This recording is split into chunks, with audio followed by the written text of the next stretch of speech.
Hello दोस्तों, टैक्साजीन biology में आप सभी का स्वागत है। और आज का टॉपिक है हमारा मेल रिप्रोडक्टिव सिस्टम। तो स्टार्ट करते हैं हम लोग मेल रिप्रोडक्टिव सिस्टम। सबसे पहले हम लोग जानेंगे कि ये मेल रिप्रोडक्टिव सिस्टम हो या फीमेल रिप्रोडक्टिव सिस्टम हो, ये दोनों के दोनों रिप्रोडक्टिव सिस्टम जो हैं कहाँ लोकेटेड होते हैं? Pelvis region. Mail reproductive system is located in pelvis region of male. और जब हम लोग फीमेल रिप्रोडक्टिव सिस्टम के बारे में पढ़ेंगे तो वो भी जानेंगे कि वो भी लोकेटेड होता है pelvis region of females. So mail reproductive system is located in pelvis region. Pelvis region क्या होता है? तो आप देखेंगे कि एब्डोमेन और दो थाई के बीच का जो रीजन होता है that is called pelvis region. Mail reproductive system consist of primary sex organ and secondary sex organ. तो मेल रिप्रोडक्टिव सिस्टम में यही दो पार्ट होते हैं, that is primary sex organ which is the main sex organ, जिसे हम लोग कहेंगे, जिसमें आता है testis, and secondary sex organ जिसमें आ जाते हैं एसेसरी डक्ट्स,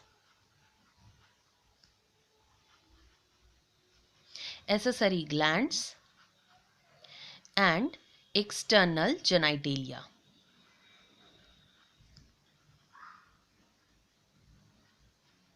तो आप देखेंगे कि मेल रिप्रोडक्टिव सिस्टम में प्राइमरी सेक्स ऑर्गन जो है वो है टेस्टिस। तो आज के इस वीडियो में हम लोग टेस्टिस के बारे में पहले जानेंगे।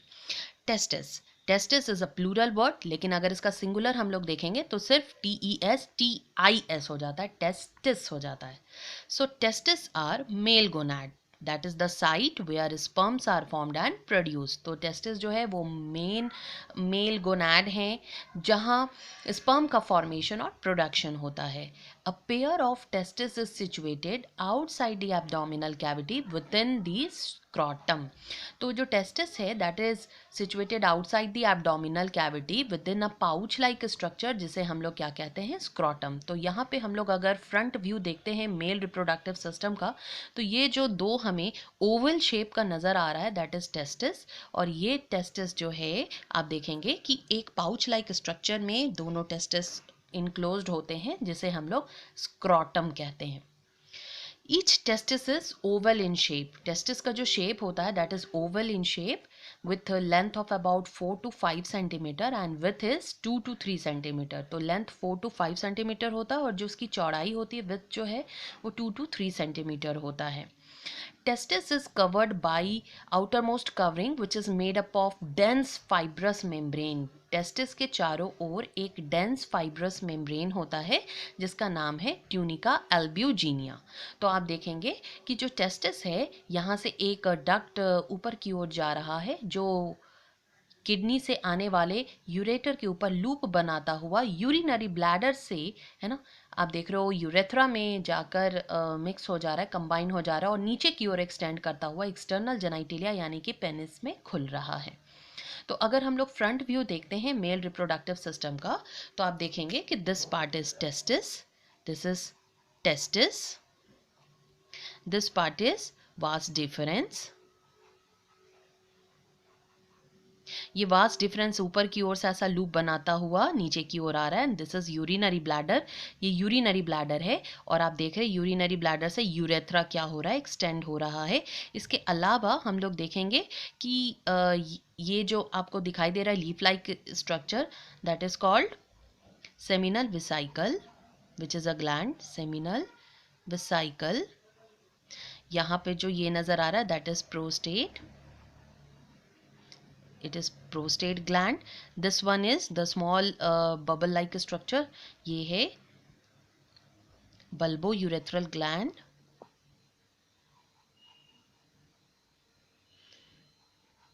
और it is also called Cowper's gland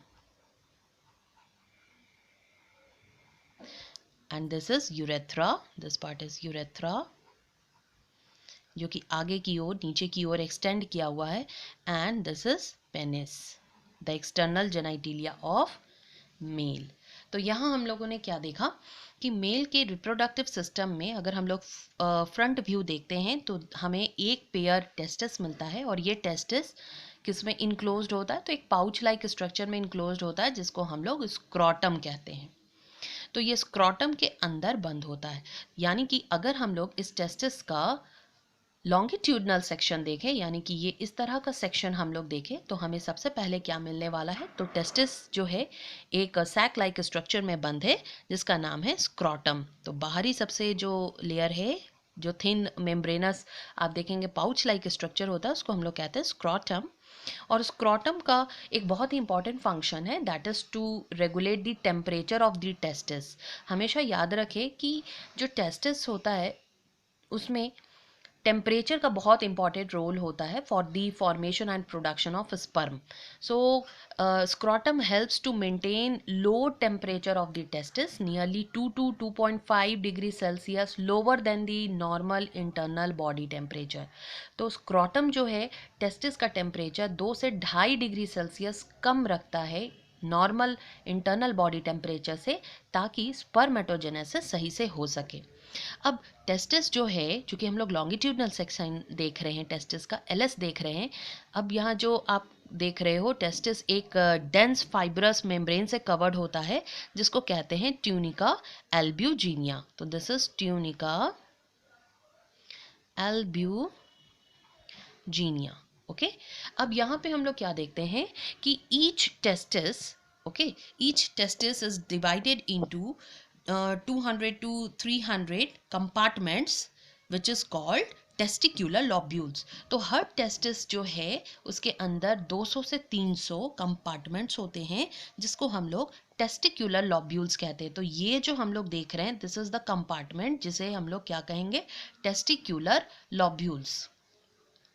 तो टेस्टिस जो है आप देख रहे हो, ये जो पार्ट है दैट इज टेस्टिक्यूलर लॉब्यूल्स, टेस्टिक्यूलर लॉब्यूल्स। और हमें ये बात ध्यान में रखनी है कि हर एक टेस्टिस में 200 से 300 टेस्टिक्यूलर लॉब्यूल्स होते हैं। यहाँ भले ही हम लोग कम दिखा पा रहे हैं, मगर एक टेस्टिस के अंदर 200 से 300 टेस्टिक्यूलर लॉब्यूल्स होते हैं।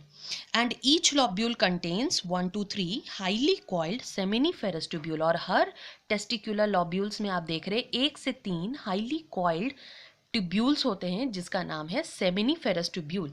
यानी कि इस टेस्टिक्यूलर लॉब्यूल्स में आप देखेंगे 1 से 3 हाईली कॉइल्ड क्या प्रेजेंट है, सेमिनिफेरस ट्यूब्यूल, सेमिनिफेरस ट्यूब्यूल।